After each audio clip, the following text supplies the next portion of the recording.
ECOWAS to deploy stabilization force to Guinea-Bissau following failed coup. National Labour Commission invites government and UTAG to a meeting after High Court order for out-of-court settlement. Government charges Akyir North MP James Jechikwesin with forgery and 4 other criminal offences.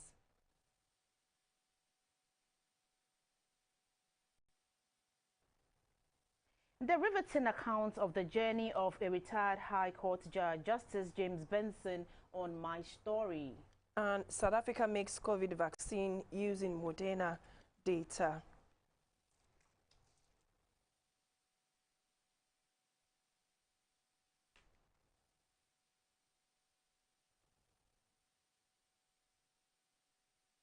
This is News Hour coming to you live on GBC News. Hello, good evening. Welcome to the news. I'm Asokwa North. Good evening. My name is Shirley and Robert Frimpong will translate the news into sign language.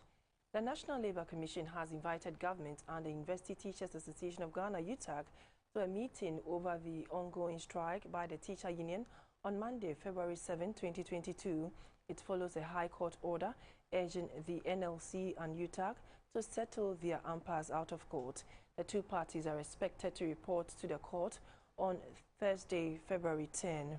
The NLC dragged UTAG before the Labour Court over its constant refusal to comply with its directive to call off the ongoing strike.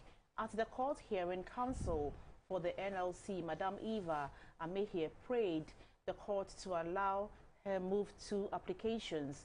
The first application is an enforcement of the directives issued by the Commission on January 13 for UTAG to return to work, and the second is an interlocutory injunction to stop the association from continuing with its strike.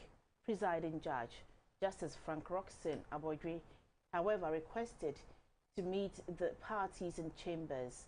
Meanwhile, lawyer for UTAG, Kwesi Kelly Delata, told journalists after the in-camera session that the NLC will be allowed to move its motions if a consensus is not reached by Thursday.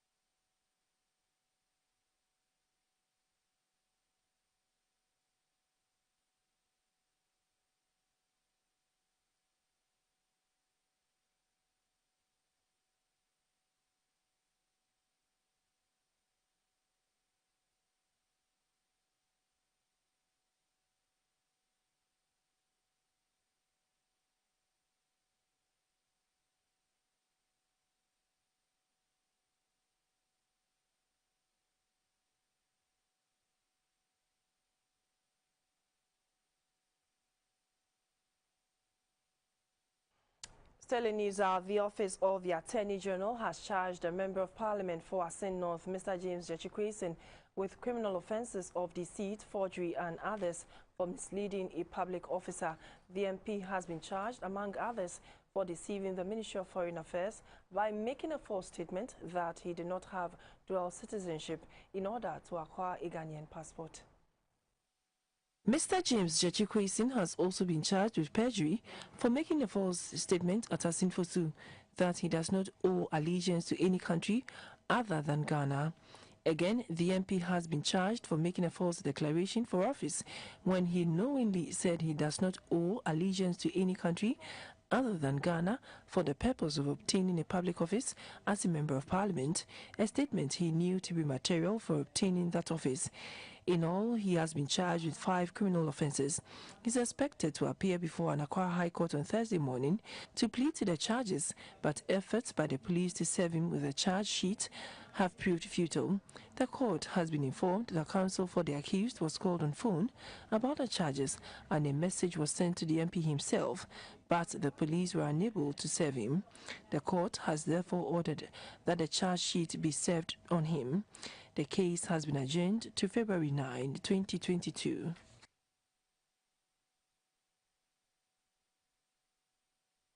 The whole technical university has graduated more than 1,000 students who pursued various programs at the bachelor's degree and higher national diploma HND levels.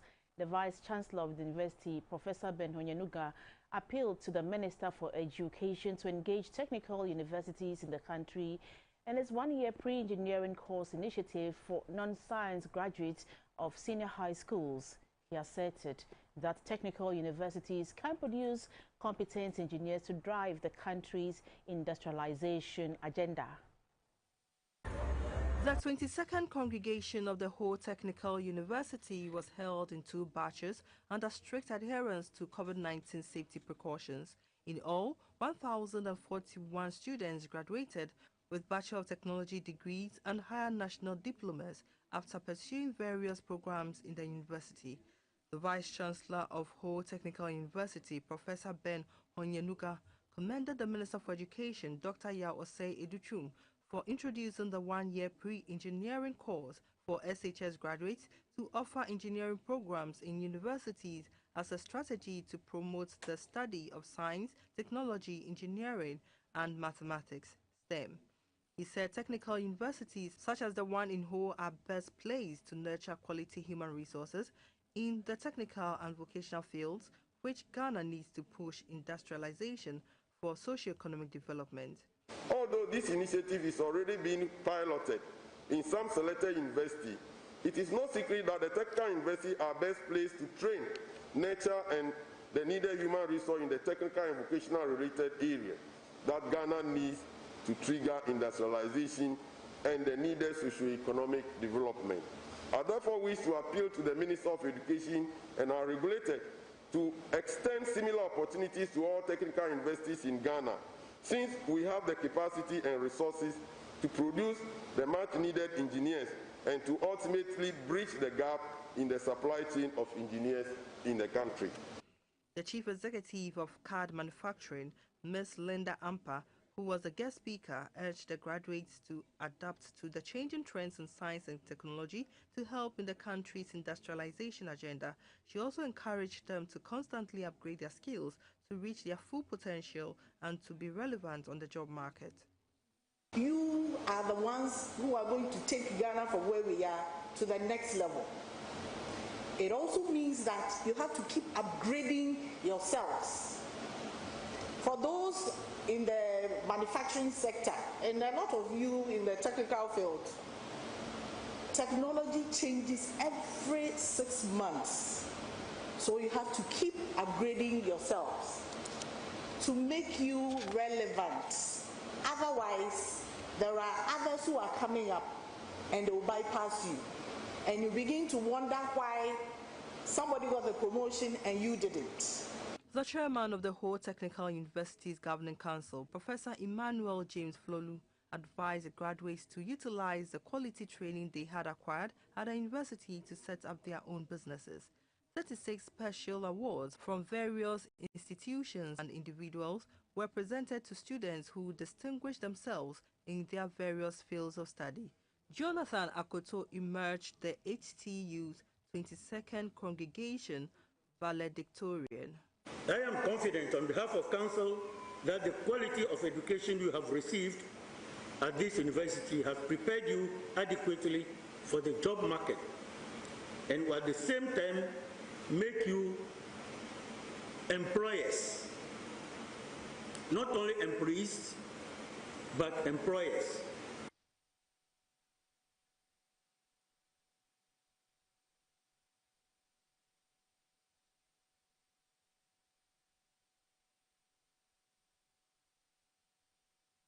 People are generally inspired by different episodes and events in life, and those instances could either bring out the best or the worst in them. In our next story, we hear from a retired High Court judge who was motivated to go to the secondary school in order to use what he calls a transistor radio. According to him, the first person in his community to have gone to the secondary school came home using a transistor radio, and that for him was a magnet. On my story, His Lordship Justice James Benson shares his motivational journey from Wusuta in the Volta region with GBC News. A story from grass to grace. Justice James Benson, retired, was born to a blacksmith father who manufactured cutlasses, hoes, and repaired guns, and a food vendor mother who sold kukunte and soup. He tells GBC News that he was the first in his family and the second in his village to have gone to the secondary school. Through what he calls the grace of God, hard work, discipline, and personal conviction, he was able to gain admission into the University of Ghana to study law. After becoming a lawyer, life smiled on him and he was called to the bench and subsequently ended up becoming a justice of the High Court in Ghana. But Justice James Benson tells GBC News that the urge to go to secondary school was to enable him use a transistor radio. This is because the first person in his village to have gone to secondary school in the 60s was the first person in his village to have used a transistor radio. There was nothing seriously like, oh, when you go to school, you become somebody. No, that wasn't the edge. Let me tell you this funny story. There was a man in the training college then. Anybody who had gone beyond basic school then, we call it is attending college. He had a small transistor radio, which he put in a small bag and always hang it around whenever he was in town. I admire him so much, and the edge was that when I also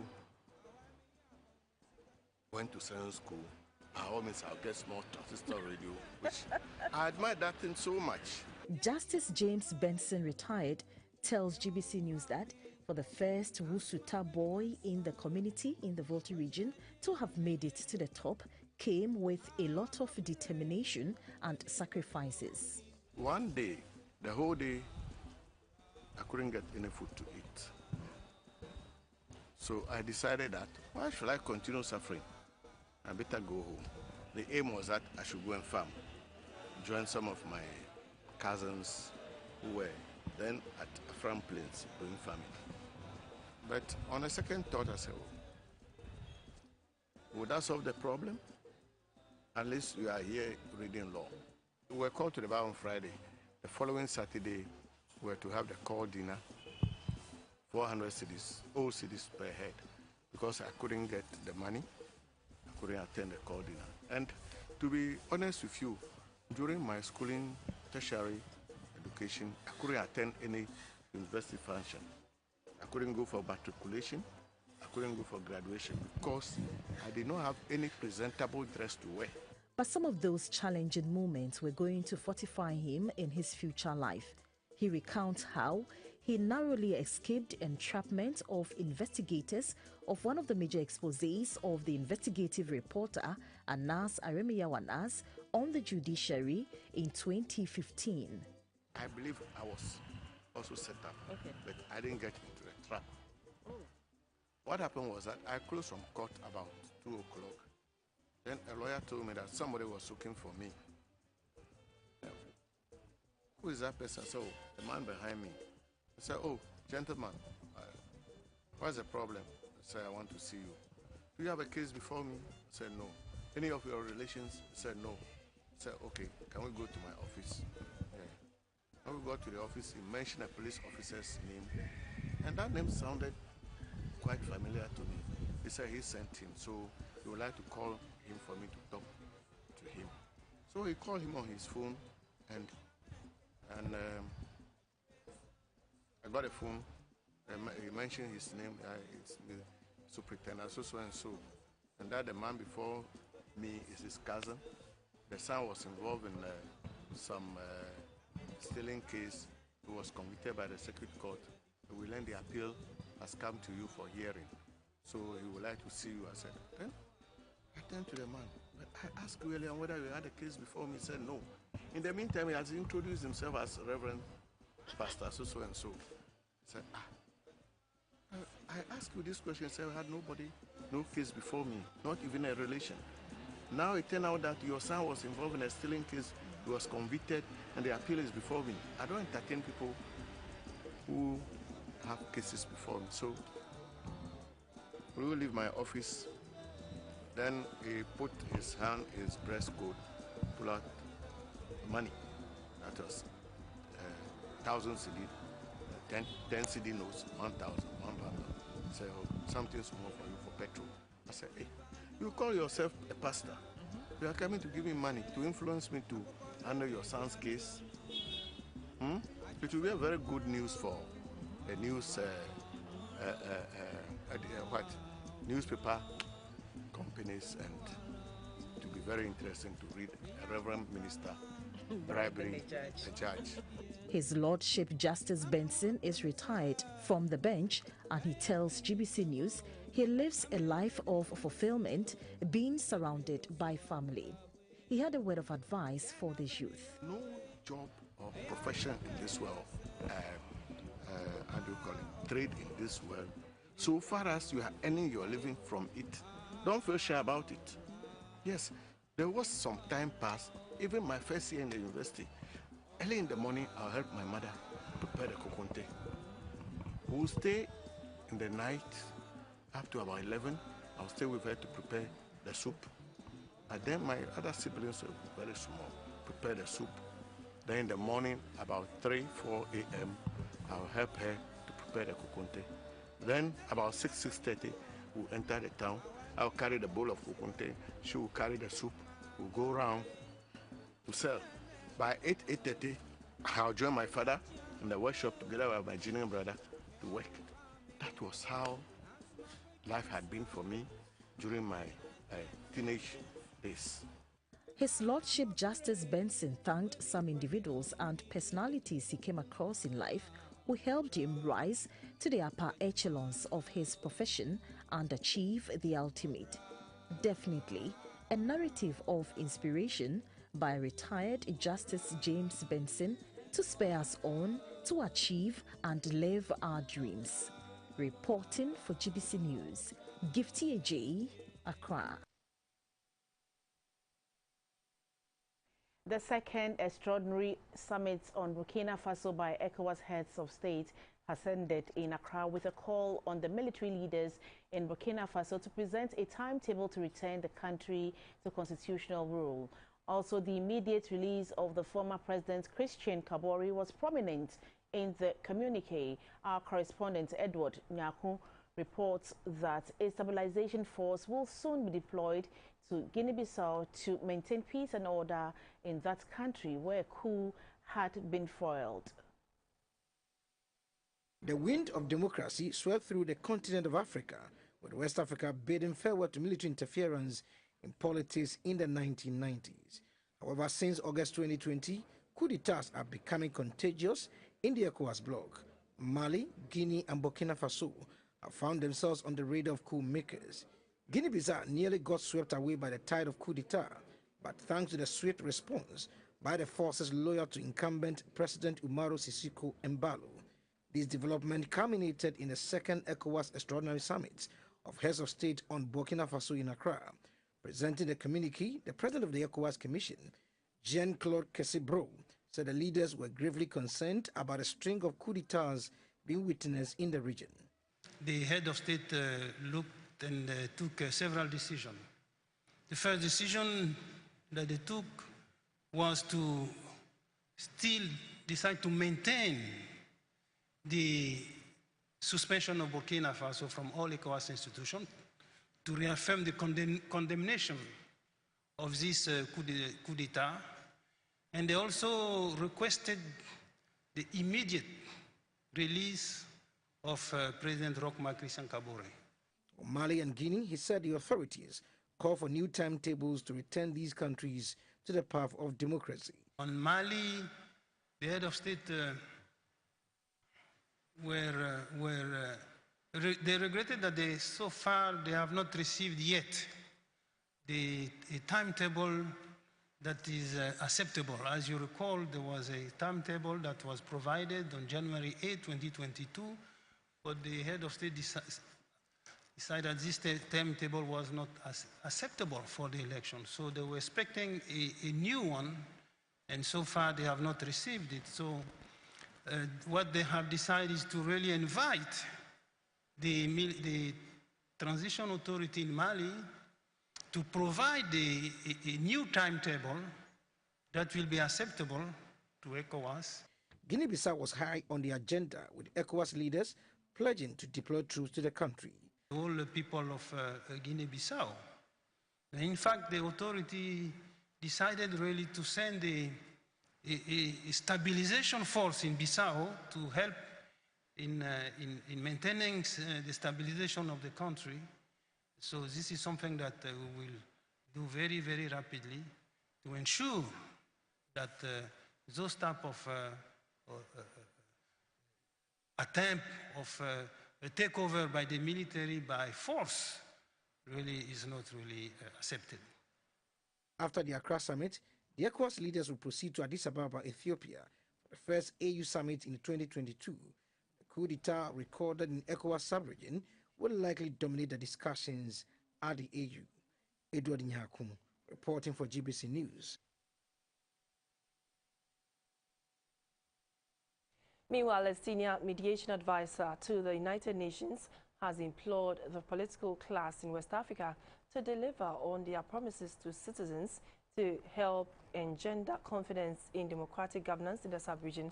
Mr. Emmanuel Bombande said addressing issues of poverty, insecurity and widening inequality gap will help in restoring stability and upholding democratic values in the region. He spoke with GBC News in an earlier interview. Democracy must serve a purpose. And in our context in Africa and specific to our region, people's aspirations are simple. They want to see democracy providing dividends. And it is true that if you look at the past 2 decades, whilst we tried to deepen democracy, there have been widening inequalities. There have been, in my view, performances of our economies in such a way that a very tiny minority elite have become wealthier, but an overwhelming majority of the people continue to be poorer. And when you look at that and you try to understand that governments are struggling to provide even basic social services, then we have clearly seen how many countries have struggled with health facilities to respond to the pandemic of COVID-19. The frustration that people are feeling and how some of them, out of that frustration, come out on the street to celebrate a coup d'etat is completely misplaced, because it is never a military government that can do better in terms of responding to the challenges that you and we have been describing. It is when we consolidate the democracies and insist on accountability mechanisms for the leadership to provide the services that carry along the aspirations of the people that we can go forward. So in that regard, coup d'etats can never be an alternative.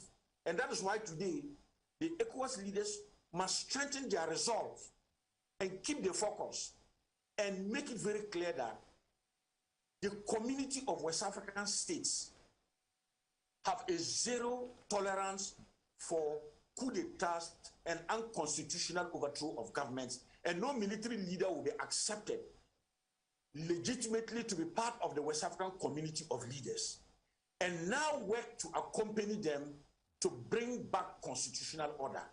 And that, for me, is the threshold. You cannot lower that bar in order to be able to solve these problems. We solve them diplomatically and we solve them preventively. But you don't compromise on your principle, you don't compromise on your values.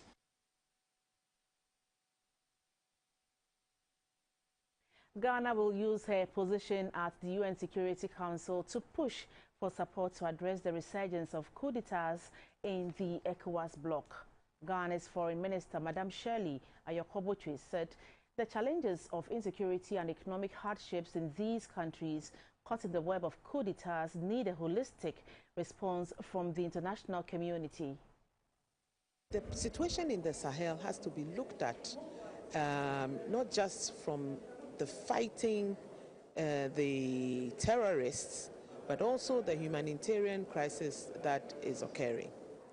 We cannot do it on our own, but ECOWAS adopting the Accra initiative which was initiated by our president, has now come up with a counter-terrorism fund. Ghana has paid money into the fund, Nigeria, and also the UEMOA countries. So we have some money in that fund that we will use ourselves. Before you go to somebody asking for assistance, the person must also see you helping yourselves.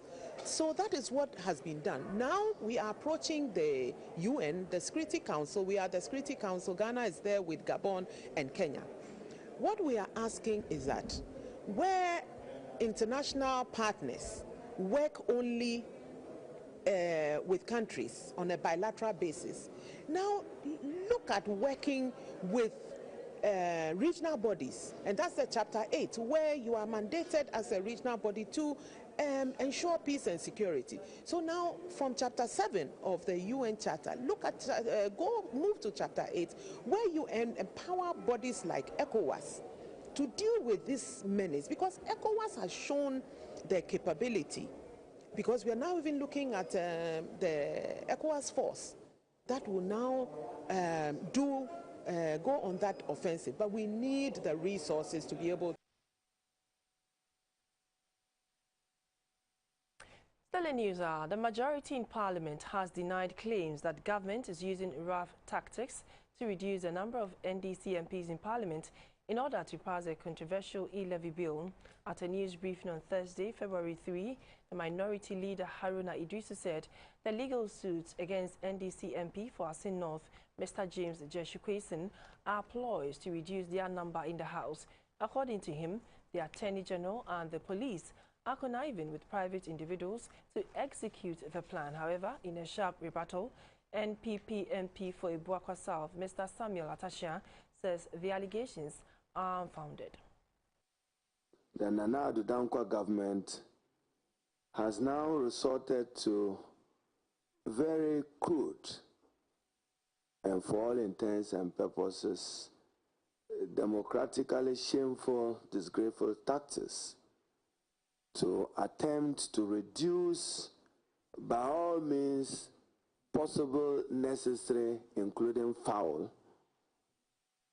to reduce the numbers of the NDC minority of 137, hoping that that will aid their effort to railroad the e-levy into law. They are now acting through their devious agents, notably Frank Davids, who is now seeking to injunct the Member of Parliament for Akyir North, the Honorable James Jeshikwesen, from holding himself out as a lawfully elected Member of Parliament for the good people of Akyir North.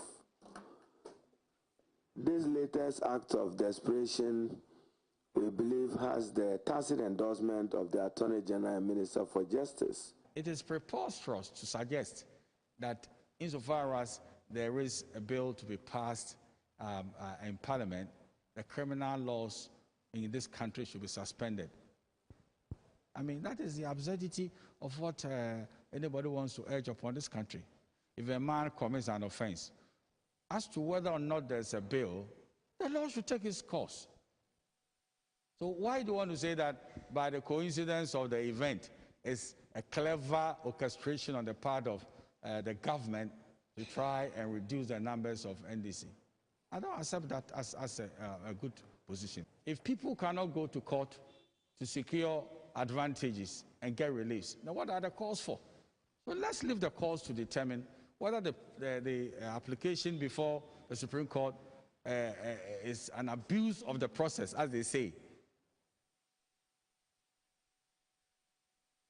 The government has promised to raise the collapsed Akyir Township back from rubble. A 7-member committee of building experts has been constituted to oversee the reconstruction project. Their duty is to build an environmentally friendly and sustainable city. A report by Clara Mlano. With experts from the Ghana Institute of Architecture, Ministry of Works and Housing, resettlement specialists from the Ghana Chamber of Mines, Land Use and Spatial Authority, Ghana Institution of Surveyors, and a rep from the Akyir community, Rebuilding of the new Akyir Green City would begin soon. The Reconstruction Committee's work will be termed successful only when the Akyir Support Fund is able to generate sufficient funds for the project. Chaired by a Deputy Minister for Lands and Natural Resources in charge of forestry, Mr. Benito Usubio, the committee is tasked with the design, planning and development of the destroyed community. The community must have a say. They must have an input, and their way of living, their way of doing things, and their customary or cultural practices must all find expression in whatever effort we make and whatever projects we eventually agree. The president is instructed that this community should be green and it should be sustainable, and therefore everything to do with the design, the construction, and the eventual realization of this project must be anchored on a green and sustainable model. The committee acknowledges the huge task at hand, but says it is ready to bring their expertise to bear for the rebuilding process to make the nation great and strong. We recognize that if we do our work well, not only will we be providing critical relief to many families, but also to remind Ghanaians that we are a resilient and inventive people who can bounce back from any setback. The chief of Apiate, Nana Berima Atakujo, thanked all for the kindness extended to his people and called for support to smoothly execute the duty ahead. The whole Ghana and some Nabatoyaso. Some penny influence war a bear muidia. Na enesa and some day abetuje. Minim say or mubeboa, in abeboa, my apiety, appear for frobie, or a some casio we are a 2 year no. Yes, say a BCB. Other ancillary agencies from the Electricity Company of Ghana, Urban Roads and Ghana Water Company, among others, will offer their services to support the committee's work. For GBC News, Clara Mnano reporting.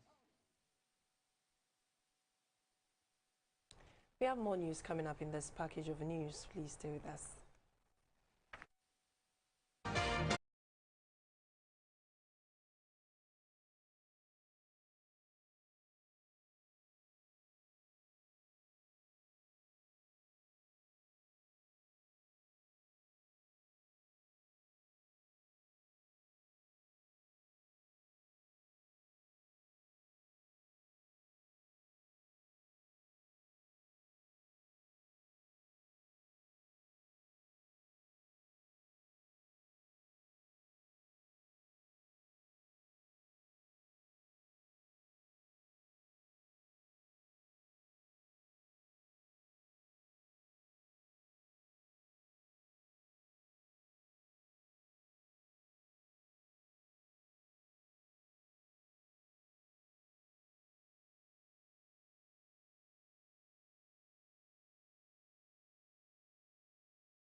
Hello, this is Business brought to you by Quick Credit and MTN. My name is Esther Aidu Ohumewu.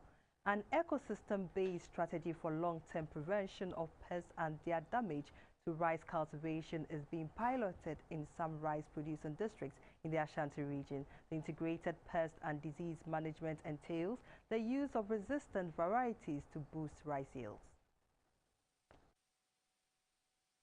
Integrated pest management is a potential tool for reducing pesticide use and enhancing yield. Adopting the effective pest control method in rice cultivation helps to increase yields by 22% compared with the traditional practices. The benefits-cost ratio is also higher under the technology-based pest control strategy. To help boost rice yields in the Ashanti region, the Crops Research Institute of the Council for Scientific and Industrial Research has sensitized rice farmers on the use of integrated pest management. The institute, through the Modernizing Agriculture in Ghana project, has since set up a demonstration farm at Entry Ejekrum in the Chumamponua district of the Ashanti region. 4 improved varieties of rice were used in the piloting program to enable rice farmers embrace alternatives that will boost their production. 3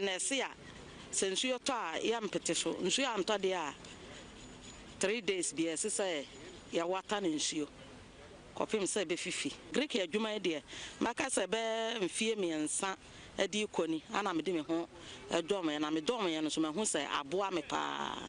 The Crop Research Institute urged farmers to strictly adhere to the pest control guidelines to help increase their yields. The current government has a policy to make Ghana food secure through rice self-sufficiency, and that is we reduce over-reliance of importation of rice to cushion our food security situation.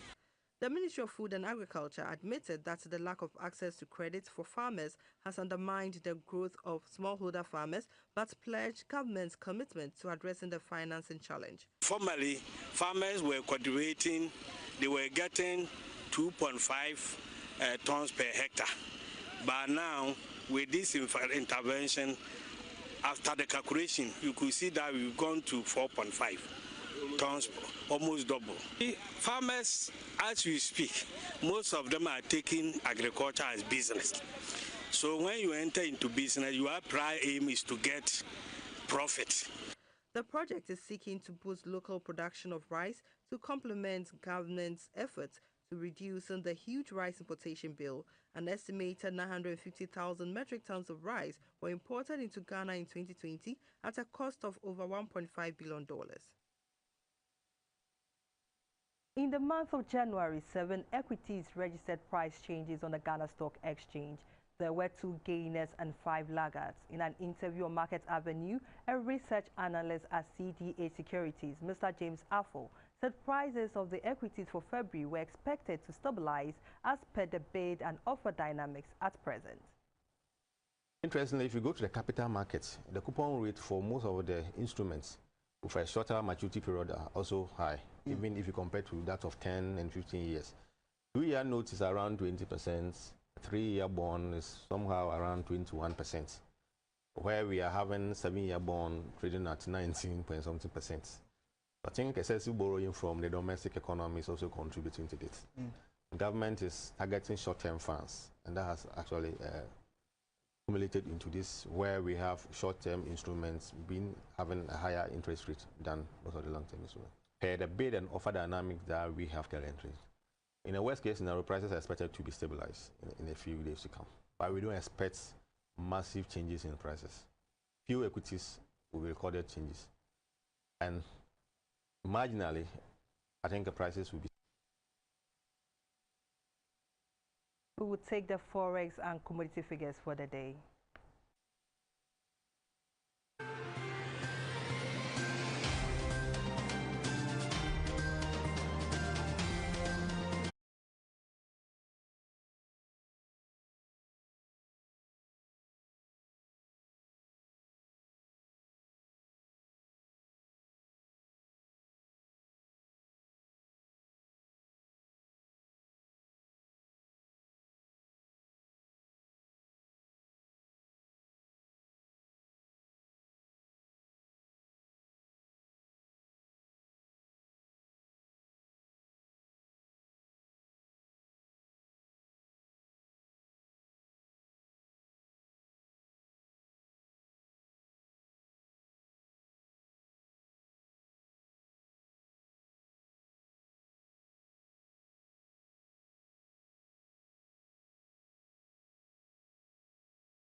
Quick Credit and MTN. Thanks for watching.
Hello, good evening. This is the Energy segment. My name is Mabel Anang. The Board of Directors of the African Development Fund has approved $27.39 million as a grant to Ghana to develop renewable energy investment in the mini-grid and net metering space. The project involves the development of 35 mini-grids, standalone solar photovoltaic systems in 400 schools, 200 units in healthcare centers, and 100 units for community energy services centers in the Volta Lake areas. It will also deploy up to 12,000 units of roof-mounted net-metered solar photovoltaic systems for public institutions, small and medium-sized enterprises, and selected households. The project has leveraged co-financing from the Scaling Up Renewable Energy Program, a funding window of the Climate Investment Funds, and the Swiss State Secretariat for Economic Affairs, amounting to $28.49 million and $13.30 million. The Ghana mini-grid and solar photovoltaic net metering is expected to have an annual electricity output of renewable energy estimated at 111,361 megawatts per hour, corresponding to an installed capacity of 67.5 megawatts. The project will mitigate greenhouse emissions of 0.7795 million tons of CO2 equivalent per year and create up to 2,865 jobs during construction, of which 30% will target women and the youth. We take you to Nigeria, where an oil production ship capable of carrying up to 2 million barrels of oil has exploded off the coast of Nigeria. From local reports, the vessel Trinity Spirit exploded at the Okpokiti oil field off Nigeria's coast near the ECOWAS terminal, close to the River Niger Delta.